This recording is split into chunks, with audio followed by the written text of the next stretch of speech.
अष्टम वर्ष श्री रामचरित मानस नवान्न पारायण उत्सव पालित।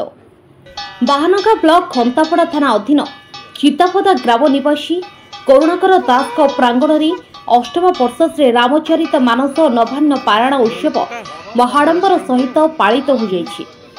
जय जगन्नाथ जय जय जगन्नाथ जाहू आज पवित्र भगवान जो लीला रे आम सहचर हो पारिछु निजक बड़ भाग्यवान मन करूँ। एवं ये होचंती चित्रेश्वर महादेवंकर चलंती प्रतिमा जहाँ स्वयं भगवान शंकर एवं ये जगह जेहेतु कर्ता आमर विजु बाबू होती तो भगवान शंकर निमंत्रण ही पुत्र रूप से आसी एवं आमर श्री रामचरित मानस प्रथम दिवस आज भगवान शंकर राम कथा श्रवण करेंगे एवं अंतिम शिव विवाह दिन भगवान शंकर एठू बरवेश विदाय नहीं विवाह मंडप को जाई सुसंसार पुणी मंदिर को प्रत्यावर्तन करेंगे।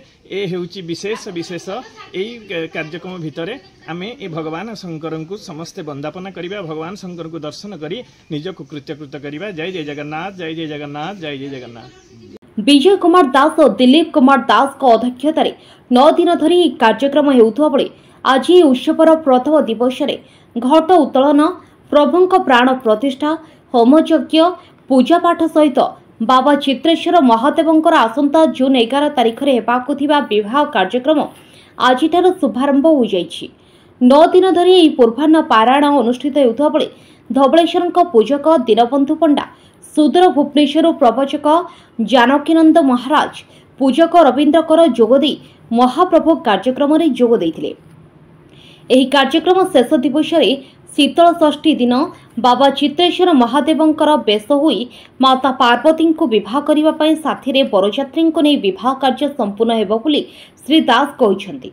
ए अवसर में भक्त मानक निमंते प्रसादर व्यवस्था होइथिया बेले आखपाख अंचलरू हजार हजार श्रद्धालु भक्तों समागम हेबो बोली श्री दास मंतव्य रखिछंती। विजय कुमार दास चितापदा घर 8 वर्ष है चलला 8 वर्ष चलनी वर्ष स्वामी मत कहले तुम शिवर बर हो तरफ मुझे बर हर 11 तारीख शिव पार्वती बाहर उत्सव होती मोर ये 8 वर्ष 5 मास चला गाँव लोक भी बहुत सहयोग कर 4-5 जन गाँव लोक भी आसुवाई कौन प्रवचन चलती भुवनेश्वर आस जानकीनंद महाराज को आसती टीम भी आसती धवलेश्वर नना आसती 8 तारीख रात हम 11 तारीख दिन शिव पार्वती विवाह उत्सव होती।